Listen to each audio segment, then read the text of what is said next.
नमस्कार। आइए सुनते हैं गुरुदेव रविंद्रनाथ टैगोर जी के द्वारा लिखा हुआ उपन्यास चोखेर बाली का 7वां भाग। आगे बढ़ने के पहले जानते हैं पिछली भाग की कहानी। महेंद्र नाइट शिफ्ट के बहाने घर छोड़कर कॉलेज के पास रहने चला जाता है। आशा इस बात से दुखी रहती है, बिहारी को इसका एहसास है। विनोदिनी यह बात समझ जाती है कि आशा के दुख से बिहारी भी दुखी है। आशा विनोदिनी से महेंद्र को चिट्ठियां लिखवाती है क्योंकि वह खुद बहुत अच्छी चिट्ठी नहीं लिख सकती। पर विनोदिनी आशा की बातें कम, अपने खुद के दिल का हाल ज़्यादा बयां कर देती है। 2-3 चिट्ठियां उसने इसी प्रकार महेंद्र को लिखी। महेंद्र चिट्ठियों की भाषा से समझ जाता है कि यह चिट्ठी और किसी का नहीं बल्कि खुद विनोदिनी का हाले दिल बयां कर रही है। वह मन ही मन खुश हो जाता है। चिट्ठियों में विनोदिनी साफ साफ अपने प्यार का इजहार महेंद्र से करती है और उससे उसका जवाब भी मांगती है। जवाब के एवज में महेंद्र खुद घर वापस आ जाता है। बिहारी ये सब बातें अच्छी तरह समझ रहा होता है। वह अप्रत्यक्ष रूप से विनोदिनी और महेंद्र दोनों को आगाह भी करता है, पर प्यार के आवेग में उन्हें कुछ नहीं सूझता। अब सुनते हैं आगे की कहानी। चिट्ठियों के चलते आशा का मन विनोदिनी की तरफ से जरा ऐंठ गया। पति लौट आए यह खबर विनोदिनी से कहने वह न गई, बल्कि उससे कतराती रही। विनोदिनी इसे ताड़ गई और काम के बहाने बिल्कुल दूर ही रही। महेंद्र ने सोचा, अजीब है, सोचा था अब की बार विनोदिनी को मजे से देख पाऊंगा, उल्टा ही हुआ। फिर इन चिट्ठियों का मतलब? महेंद्र ने अपने मन को इसके लिए सख्त मनाया कि नारी के दिल को अब कभी समझने की कोशिश नहीं करेगा। सोच रखा था विनोदिनी पास आना भी चाहेगी तो मैं दूर दूर रहूंगा। उसके जी में आया, ना, यह तो ठीक नहीं हो रहा है। सचमुच ही हम लोगों में कोई विकार आ गया है। खुले दिल की विनोदिनी से बातचीत हंसी दिल लगी करके संदेह की इस घुटन को मिटा डालना ही ठीक है। उसने आशा से कहा, लगता है मैं ही तुम्हारी सखी की आंख की किरकिरी हो गया। अब की तो उनकी झांकी भी नहीं दिखाई पड़ती। उदास होकर आशा बोली, जाने उसे क्या हो गया है। इधर राजलक्ष्मी आकर रोनी सी होकर बोली, बेटी अब तो विपिन की बहू को रोकना मुश्किल हो रहा है। महेंद्र ने चौंक कर मगर अपने को नियंत्रण करके पूछा, क्यों मां? बेटा वह तो अब की बार अपने घर जाने के लिए अड़ गई है। मुझे तो किसी की खातिरदारी आती नहीं। एक पराई लड़की अपने घर आई है, उसका अगर घर के लोगों जैसा आदर मान न हो तो कैसे रहे। विनोदिनी सोने के कमरे में चादर खींचे सो रही थी। महेंद्र गया, आवाज दी, किरकिरी। विनोदिनी संभल कर बैठ गई। पूछा, जी महेंद्र बाबू। महेंद्र ने कहा, अजीब मुसीबत है, ये हजरत महेंद्र बाबू कब से हो गए। अपनी आंखें सिलाई में गड़ाए हुए ही विनोदिनी बोली, फिर क्या कहकर पुकारूं आपको। महेंद्र ने कहा, जिस नाम से अपनी सखी को पुकारती हो, आंख की किरकिरी। अन्य दिनों की तरह विनोदिनी ने मजाक करके कोई जवाब न दिया। वह अपनी सिलाई में ही लगी रही। महेंद्र ने कहा, लगता है वही सच्चा रिश्ता है, तभी तो दोबारा जुड़ता जा रहा है। विनोदिनी जरा रुकी, सिलाई के किनारे से बढ़ रहे धागे के दोनों छोर को दांतों से काटते हुए बोली, मुझे क्या पता, आप जाने। और दूसरे जवाबों को टालकर गंभीरता से पूछ बैठी, कॉलेज से एकाएक कैसे लौट आए। महेंद्र बोला, केवल लाश की चीरफाड़ से कब तक चलेगा। विनोदिनी ने फिर दांत से धागा काटा और उसी तरह सिर झुकाए हुए बोली, तो अब जीवन की जरूरत है। महेंद्र ने सोचा था आज विनोदिनी से बड़े सहज ढंग से हंसी मजाक करूंगा, लेकिन बोझ इतना हो गया कि लाख कोशिश करके भी हल्का जवाब जुबान पर ना आ सका। विनोदिनी आज कैसी दूरी रखकर चल रही है यह देखकर महेंद्र उद्वेलित हो गया। इच्छा होने लगी कि एक झटके से इस रुकावट को मटिया मेट कर दे। उसने विनोदिनी की काटी हुई वाक्य चिकोटी का कोई जवाब न दिया। अचानक उसके पास जा बैठा और बोला, तुम हम लोगों को छोड़कर क्यों जा रही हो? कोई अपराध हो गया है मुझसे? विनोदिनी इस पर जरा परे खिसक गई। सिलाई से सिर उठाकर उसने अपनी बड़ी बड़ी आंखें महेंद्र की ओर लगाकर कहा, काम धंधा तो हर किसी को है, आप सबको छोड़कर कहीं और रहने चल दिए, क्या वह किसी अपराध से कम है? महेंद्र को कोई अच्छा जवाब ढूंढे न मिला। जरा देर चुप रहकर पूछा, ऐसा क्या काम पड़ा है कि गए बिना होगा ही नहीं? बड़ी सावधानी से सुई में धागा डालती हुई वह बोली, काम है या नहीं या मैं ही जानती हूं, आपको उसकी फेहरिस्त क्या दूं?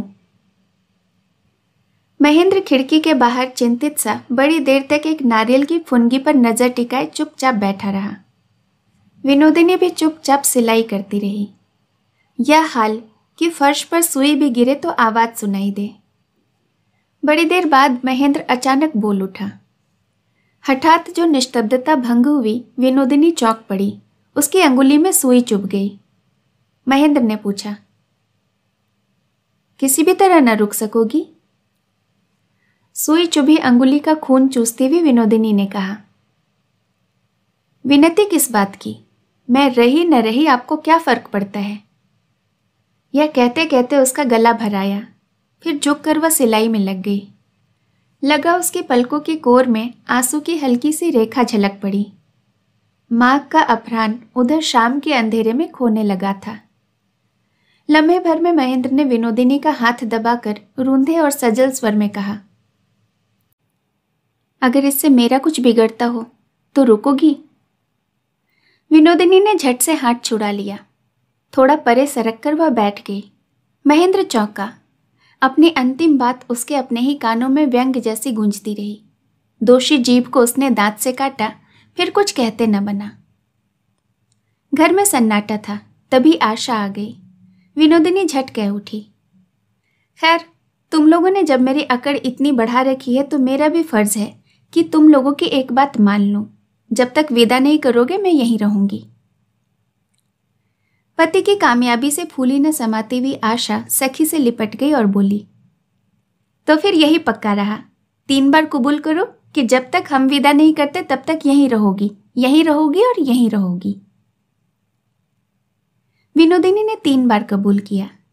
आशा ने कहा, भाई किरकिरी, रहना तो पड़ा, फिर नाको चने क्यों चबुआए?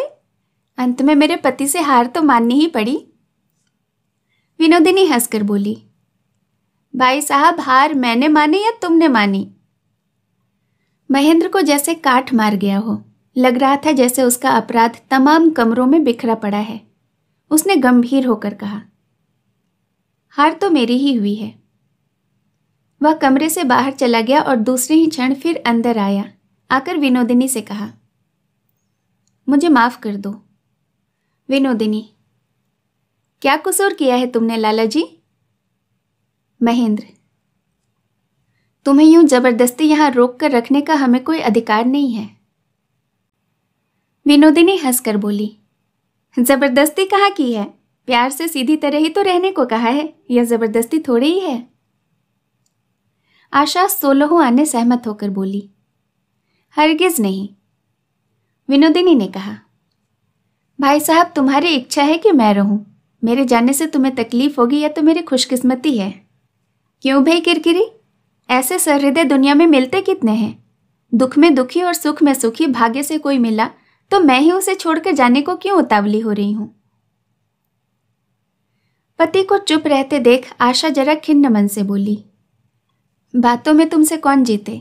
मेरे स्वामी तो हार मान गए, अब जरा रुक भी जाओ। महेंद्र फिर तेजी से बाहर हो गया। उधर बिहारी कुछ देर राजलक्ष्मी से बातें करके महेंद्र की ओर आ रहा था। दरवाजे पर जो ही बिहारी पर नजर पड़ी, महेंद्र बोल उठा, भाई बिहारी, मुझसा नालायक तो दुनिया में दूसरा कोई नहीं। उसने कुछ ऐसे कहा कि वह बात कमरे में पहुंच गई। अंदर से उसी दम पुकार हुई, बिहारी बाबू। बिहारी ने कहा, अभी आया विनोद भाभी।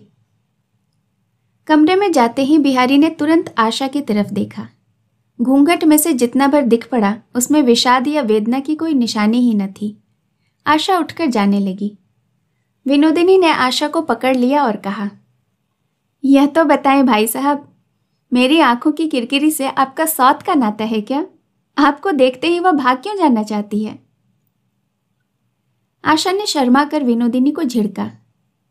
बिहारी ने हंसकर कहा, इसीलिए कि विधाता ने मुझे वैसा खूबसूरत नहीं बनाया।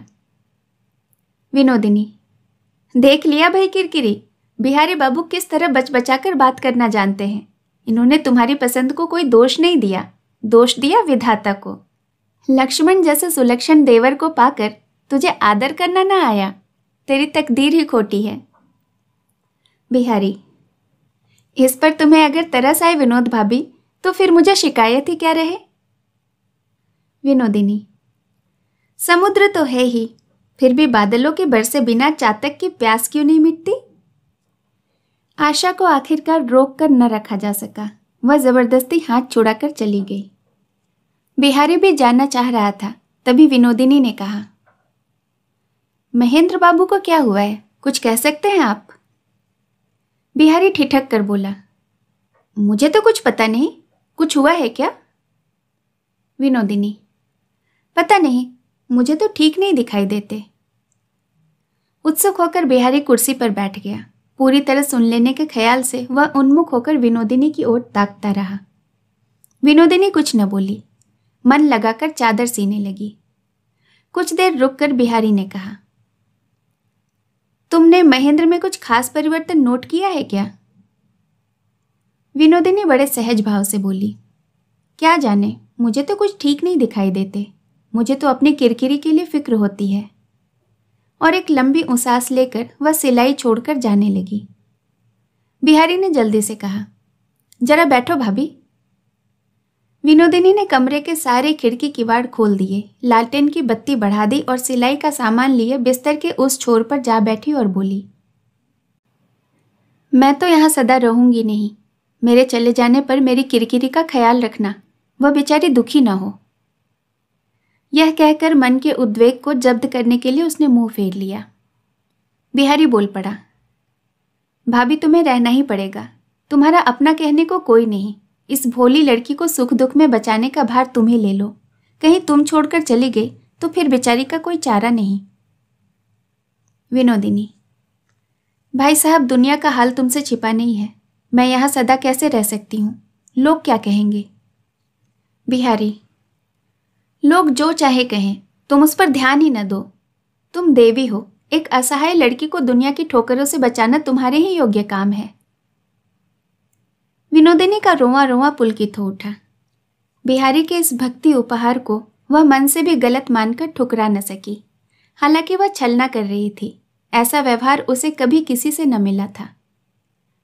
विनोदिनी के आंसू देखकर बिहारी मुश्किल से अपने आंसू जब्त करके महेंद्र के कमरे में चला गया।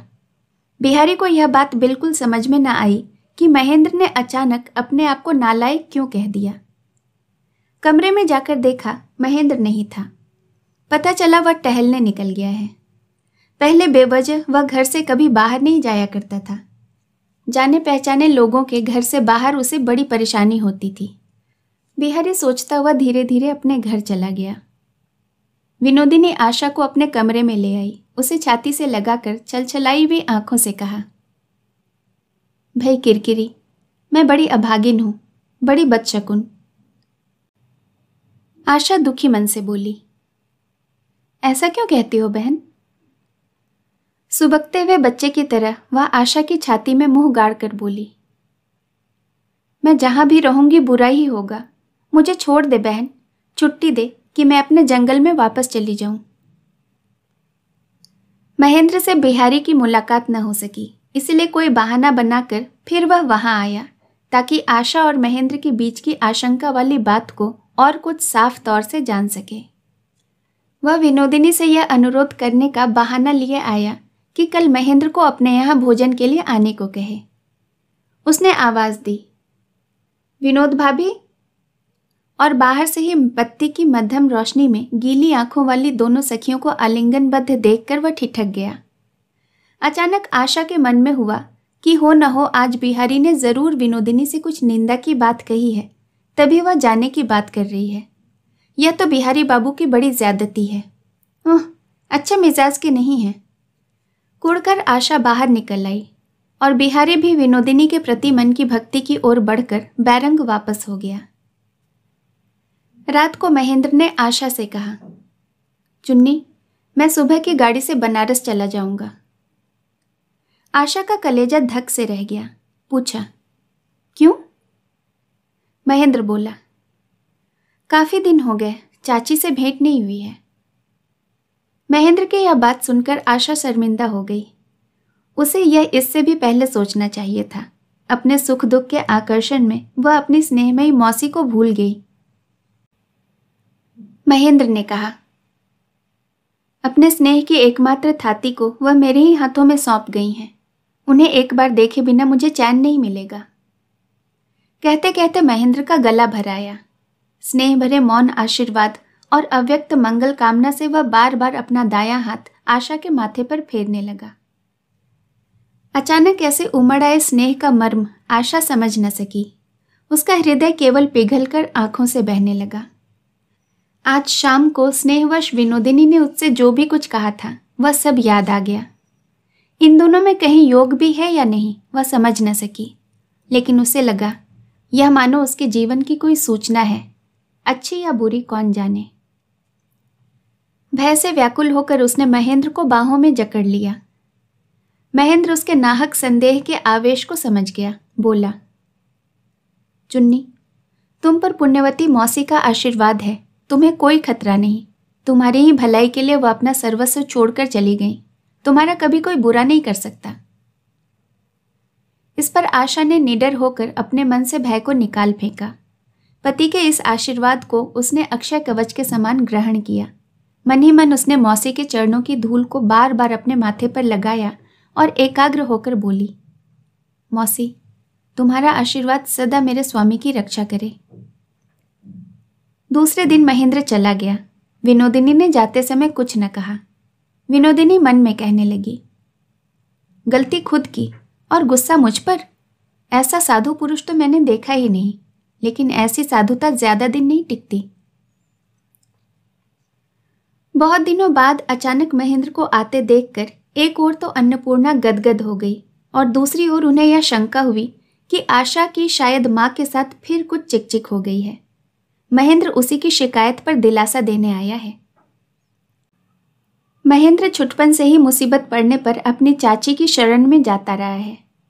कभी किसी पर उसे गुस्सा आया तो चाची ने उसे समझाकर शांत कर दिया, और कभी उसे कोई तकलीफ हुई तो चाची ने धीरज से सहने की नसीहत दी। लेकिन विवाह के बाद से जो सबसे बड़ा संकट महेंद्र पर था, उसके प्रतिकार की कोशिश तो दूर रही, सांत्वना देने तक में वह असमर्थ रही। इसके बारे में जब वह समझ गई कि चाहे जैसे भी हो वह हाथ डाले कि घर की अशांति दुगुनी हो जाएगी, तो उन्होंने घर ही छोड़ दिया। बीमार बच्चा जब पानी के लिए चीखता रोता है और उसे पानी देने की मनाही होती है, तो दुखिया माँ जैसे दूसरे कमरे में चली जाती है। अन्नपूर्णा ठीक वैसे ही काशी चली आई थी। सुदूर तीर्थ में रहकर धर्म कर्म में ध्यान मन लगाकर दीन दुनिया को कुछ भुलाया था। महेंद्र क्या फिर उन्हीं झगड़े झंझटों की चर्चा से उनके छिपे घाव पर चोट करने आया है? महेंद्र ने आशा के संबंध में अपनी मां की कोई शिकायत नहीं की, तो उनकी शंका दूसरी ओर बढ़ी। जिस महेंद्र के लिए आशा को छोड़कर कॉलेज तक जाना गवारा न था, वह चाची की खोज खबर लेने के लिए काशी कैसे आ पहुंचा? तो क्या आशा के प्रति उसका आकर्षण ढीला पड़ रहा है? उन्होंने पूछा, मेरे सिर की कसम महेंद्र, ठीक ठीक बताना, चुन्नी कैसी है? महेंद्र बोला, वह तो खासे मजे में है चाची। आजकल वह क्या करती है बेटे? तुम लोग अभी भी वैसे बच्चों के जैसे हो या घर गृहस्थी का ध्यान भी रखते हो? महेंद्र ने कहा, बचपना तो बिल्कुल बंद है चाची। सारे झंझटों की जड़ तो किताब थी, चारू पाठ। वह न जाने कहाँ गायब हो गई, अब ढूंढे से मिलती भी नहीं कहीं। और बिहारी क्या कर रहा है? महेंद्र ने कहा, अपना जो काम है उसे छोड़कर वह सब कुछ कर रहा है। पटवारी गुमाश्ते उसकी जायदाद की देखभाल करते हैं। वे क्या देखभाल करते हैं खुदा ही जाने। बिहारी का हमेशा यही हाल रहा है। उसका अपना काम दूसरे लोग देखते हैं और दूसरों का काम वह खुद देखता है। अन्नपूर्णा ने पूछा, विवाह नहीं करेगा क्या? महेंद्र जरा हंसकर बोला, कहाँ, ऐसा तो कुछ दिख नहीं पड़ता। अन्नपूर्णा को अंतर के गोपन स्थान में एक चोट सी लगी। महेंद्र ने कभी मजाक से कभी गंभीर होकर अपनी गृहस्थी का मौजूदा हाल उन्हें सुनाया। केवल विनोदिनी का कोई जिक्र उसने नहीं किया। कॉलेज अभी खुला था। महेंद्र के ज्यादा दिन काशी में रहने की गुंजाइश न थी, लेकिन सख्त बीमारी के बाद अच्छी आबो हवा में सेहत सुधारने की जो तृप्ति होती है, काशी में अन्नपूर्णा के पास महेंद्र को हर रोज उसी तृप्ति का अनुभव हो रहा था। लिहाजा यूं ही दिन बीतने लगे।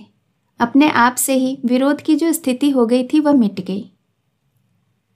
इन कई दिनों तक धर्मपरायण अन्नपूर्णा के साथ रहकर दुनियादारी के फर्ज ऐसे सहज और सुख देने वाले होने लगे कि महेंद्र को उनके हवा लगने की पिछली बात हंसी उड़ाने जैसी लगी। उसे लगा विनोदिनी कुछ नहीं, यहाँ तक कि उसकी शक्ल भी वह साफ साफ याद नहीं कर पाता। आखिरकार बड़ी दृढ़ता से महेंद्र मन ही मन बोला, आशा को मेरे हृदय से बाल भर भी कोई खिसका सके, ऐसा तो मैं किसी को कहीं भी नहीं देख पाता। महेंद्र ने अन्नपूर्णा से कहा, चाची मेरे कॉलेज का हर्ज हो रहा है, अब इस बार तो मैं चलूं। तुम संसार की मोह माया छोड़कर यहाँ आ बसी हो अकेले में, फिर भी अनुमति दो कि बीच बीच में तुम्हारे चरणों की धूल ले जाया करूं। काशी से लौटकर महेंद्र ने आशा को जब मौसी के भेजे गए स्नेहोपहार, एक सिंदूर की डिबिया और एक सफेद पत्थर का लोटा दिया तो उसकी आंखों से आंसू बहने लगे। मौसी का वह स्नेहमय धीरज और उन पर अपनी तथा सास की फजीहतों की बात याद आते ही उसका हृदय व्याकुल हो उठा। उसने महेंद्र से कहा, बड़ी इच्छा हो रही है कि एक बार मैं भी काशी जाऊं और मौसी की क्षमा तथा चरणों की धूल ले आऊं। क्या यह मुमकिन नहीं? महेंद्र ने आशा के मन की पीड़ा को समझा और इस बात पर राजी भी हुआ कि वह कुछ दिनों के लिए अपनी मौसी के पास उसे ले जाए, लेकिन फिर अपनी पढ़ाई का हर्ज करके खुद उसे काशी ले जाने में हिचक होने लगी। आशा ने कहा, मेरी बड़ी चाची जी तो जल्दी ही काशी जाने वाली हैं, उनके साथ चली जाऊं तो क्या हर्ज है? महेंद्र ने जाकर राजलक्ष्मी से कहा, माँ, बहू एक बार चाची से मिलने के लिए काशी जाना चाहती है। राजलक्ष्मी ने व्यंग से कहा, बहू जाना चाहती है तो जरूर जाए, जाओ उन्हें ले जाओ। बिहारी राजलक्ष्मी से मिलने आया तो वह बोली, अरे बिहारी, सुना तूने? अपनी बहू काशी जा रही है। बिहारी बोला, यह क्या कह रही हो माँ? महेंद्र भैया फिर पढ़ाई हर्ज करके जाएंगे। राजलक्ष्मी बोली, ना महेंद्र क्यों जाएंगे, महेंद्र यहीं रहेंगे, बहू अपने बड़े चाचा जी के साथ जाएगी। बिहारी भीतर ही भीतर परेशान हुआ। वह सोचने लगा, आखिर माजरा क्या है? महेंद्र काशी गया तो आशा यहीं रही और वह लौटा तो अब आशा काशी जा रही है। दोनों में ऐसा क्या हुआ है? आखिर ऐसा कितने दिन चलेगा? दोस्त होकर भी हम इसका कोई प्रतिकार नहीं कर सकते, दूर से खड़े खड़े तमाशा भर देखते रहेंगे। माता के व्यवहार से कुड़कर महेंद्र अपने कमरे में आ बैठा था। इस बीच विनोदिनी ने महेंद्र से भेंट नहीं की थी, सो आशा उसे बगल के कमरे में यहाँ ले आने के लिए अनुरोध कर रही थी। ऐसे में बिहारी आया। उसने महेंद्र से पूछा, आशा भाभी का काशी जाना तय हुआ है? महेंद्र बोला, क्यों न हो, कोई अड़चन है?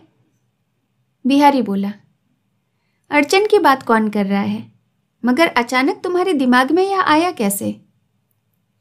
महेंद्र ने कहा, अपनी मौसी को देखने की इच्छा परदेश में रहने वाले आदमी के लिए व्याकुलता मानव चरित्र में ही होती है। बिहारी ने पूछा, तुम साथ जा रहे हो? पूछते ही महेंद्र के दिमाग में आया, बड़े चाचा के साथ भेजना ठीक नहीं, बिहारी इसी पर बात करने आया है, ज्यादा बोलचाल करने से कहीं गुस्सा न फट पड़े, इसलिए उसने संक्षेप में कहा, नहीं। बिहारी महेंद्र को पहचानता था। वह नाराज है यह बिहारी से छिपा न था। वह यह भी जानता था कि उसने जिद पकड़ ली तो उसे टस से मस नहीं किया जा सकता, इसलिए उसने फिर उसके जाने का जिक्र ही न किया। सोचा, बेचारी आशा अगर जी में कोई पीर छिपाए जाती हो तो विनोदिनी के साथ जाने में उसे थोड़ी राहत मिलेगी। उसने धीरे से कहा, उनके साथ विनोद भाभी जाए तो अच्छा न रहेगा? महेंद्र चीख उठा। बिहारी, अपने मन की बात खोल कर ही कह दो ना। मेरे साथ टेढ़े मेढ़े चाल चलने की क्या जरूरत है?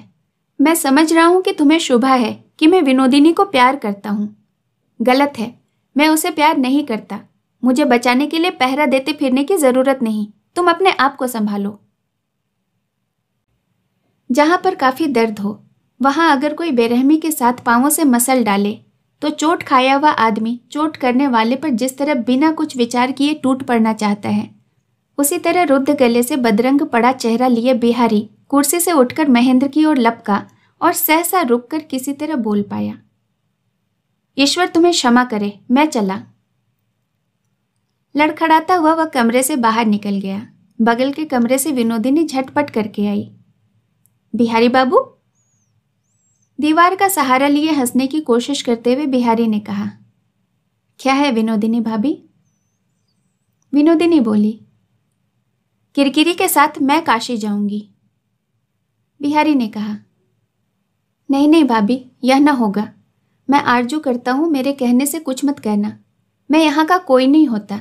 यहाँ किसी की भी बात में मैं दखल नहीं देना चाहता। तुम देवी हो, जो तुम्हें ठीक जचे वही करना। मैं चला। विनोदिनी को नम्रता से नमस्कार करके बिहारी जाने लगा। विनोदिनी बोली, मैं देवी नहीं हूं भाई साहब, सुनो तो सही। तुम चल दोगे तो किसी का भला ना होगा, फिर मुझे दोष मत देना। बिहारी चला गया। महेंद्र ठगा सा बैठा रहा। विनोदिनी बिजली से कटाक्ष करती हुई बगल के कमरे में चली गई, जहां आशा मारे शर्म के मरी सी जा रही थी। बिहारी उसे प्यार करता है, महेंद्र के मुंह से ऐसा सुनकर वह मुंह नहीं उठा पा रही थी, लेकिन उस समय उस पर विनोदिनी को दया न आई। आशा ने अगर निगाह उठाकर देखा होता तो वह डर जाती। सारे संसार पर मानो खून चढ़ाया था। विनोदिनी का झूठ। बेशक विनोदिनी को कोई भी प्यार नहीं करता।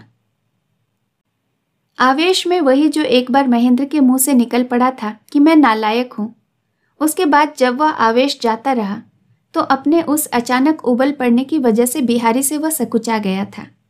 उसे लग रहा था कि उसकी सारी बातें खुल गई हैं। वह विनोदिनी को प्यार नहीं करता, फिर भी बिहारी का ख्याल है कि वह प्यार करता है। जो कुड़न बढ़ रही थी आज वह अचानक भभक पड़ी।